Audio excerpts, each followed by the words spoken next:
Only Murders in the Building, Episode 5. The episode opens with Mabel going on a walk, and the tie-dye guy is following her. Charles and Oliver rush to Mabel. Mabel tells them that she is going on a run, and Oliver quickly grabs his car to follow them, while Charles follows them on foot. The episode is called The Twist. Charles follows them on foot and grabs pretzels when the traffic stops. They follow them all the way to the gas station, their car starts smoking, and a person recognizes Charles from Brazos, and Charles and Oliver decide to catch a ride from the fans. They follow Mabel all the way to a tattoo shop. They confront her and ask why she has been lying, if she knows Tim Kono, and why she has been hanging out with tie-dye guy. Oscar the tie-dye guy explains that he did go to Tim's apartment that day, but he heard a gunshot and left. A guy from the tattoo shop talks to Mabel saying that Tim wanted to sell jewelry with a guy from the black market. She says that it explains why she found all the jewelry in his apartment. Only Murders in the Building, Episode 6.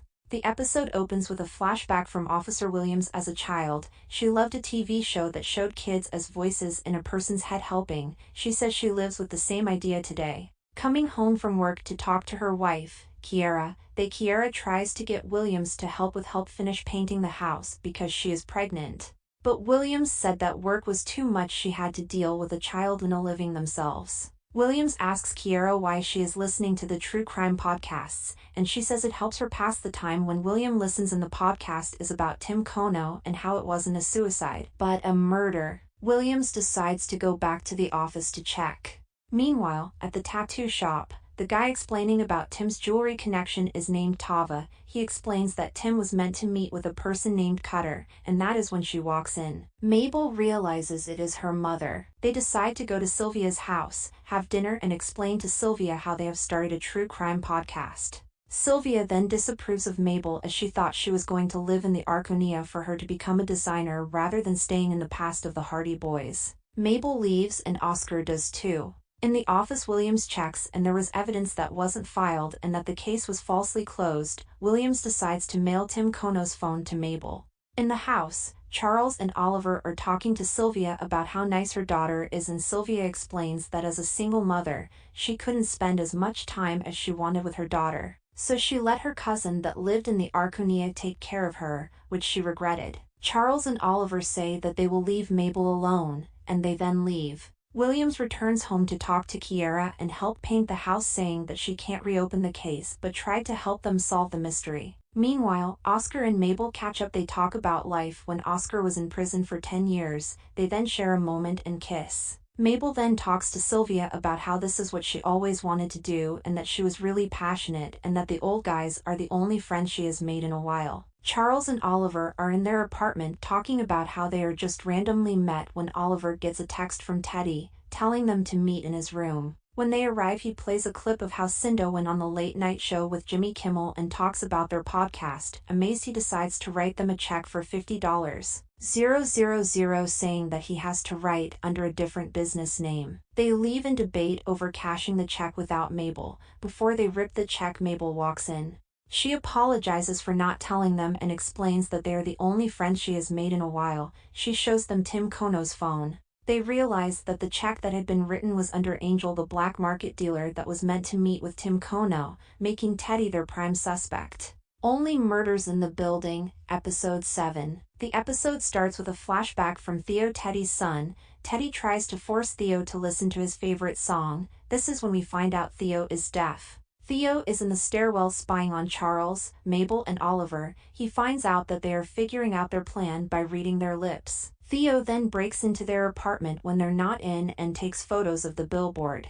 Meanwhile, Oliver convinces Teddy to have coffee with him. He distracts Teddy. Mabel and Charles break into their room and find a secret room with vases of jewels. Theo returns to the room. This is when Mabel and Charles barely escape. When Teddy returns to his room, Theo tries to explain how the group is onto them about the jewels and crimes. Teddy explains that he doesn't need to worry and that he will always protect him. He then asks Teddy to help with a shipment later that night. Theo then has another flashback to a time when he was spying on Mabel, Zoe, Oscar, and Tim. Zoe says that he is cute when he is hiding. Later that night, Mabel and Oliver decide to go to a funeral service. They pretend to mourn when they see the same vases on a cart. They follow the cart down to an underground lab. They find a secret room. They hide when a person walks in. The person is Theo. He finds them. Meanwhile, Charles is on a date with Jan. They flirt in a game of Scrabble. They eventually do the deed. Theo then has a flashback to the night of the party. Oscar and Zoe were fight ing,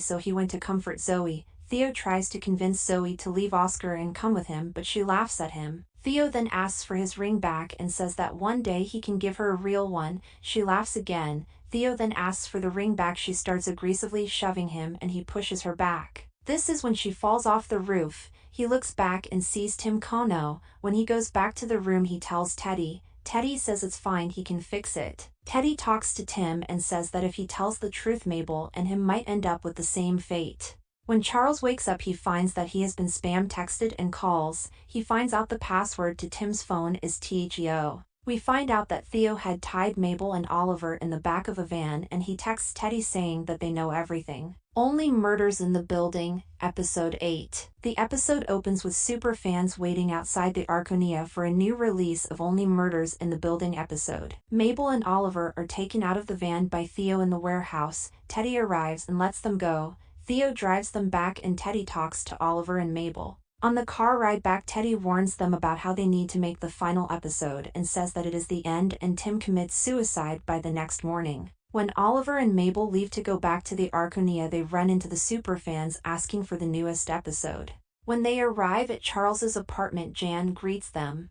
She says Charles had been out getting bagels. When Charles comes back, they decide to keep investigating the case and they decide to meet with the person that gave them the phone. When they meet with Williams, she says that she can help them without why, when, how, and why now. They then go back to their apartment where they brainstorm ideas for why Teddy would kill Tim. Throughout this process, Jan would suggest they investigate Howard because of the cat. They decide to ask the superfans for help with the brainstorming. Oliver said that they have rewatched the episodes a bunch and know a lot about what is happening. They then decide to make a play of what really happened that night. They tell Jan to leave because they needed to record everything before the morning. When Jan returns to her apartment, she sees a note on the door saying that someone is watching her. Meanwhile, Charles had just finished up his last few lines and they release the podcast. Teddy and Theo see the podcast and are about to confront them when the police are at their door. And Teddy and Theo are arrested. Mabel, Oliver, Charles, and Oscar celebrate their closing of the case when Oliver receives a call from Officer Williams. She says that the toxicology report says that he was poisoned, not shot, meaning that everything was not over. Charles decides to reconcile with Jan,